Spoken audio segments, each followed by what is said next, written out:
Hello guys, welcome back to my YouTube channel. आज हम शुरू करने वाले हैं एक प्रोडक्ट की अनबॉक्सिंग। और प्रोडक्ट हमने फ्लिपकार्ट से मंगवाया था। एक ईयरबड है, देखते हैं उसकी अनबॉक्सिंग। और फ्लिपकार्ट में अब एक सिस्टम हो चुका है ओपन बॉक्स डिलीवरी। तो पहले ही बॉक्स तो ओपन हो चुका है, लेकिन अब हम इसको अनबॉक्स कर रहे हैं दोस्तों। ये है नॉइज़ के कार्बन ब्लैक ईयरबड्स। तो देखते हैं दोस्तों, अनबॉक्सिंग करते हैं। ये स्टिकर नॉइज़ की तरफ से ये है नॉइज़ के कार्बन ब्लैक ईयरबड। देखिए दोस्तों,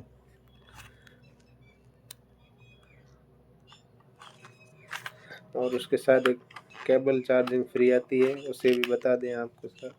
ये सी टाइप केबल है।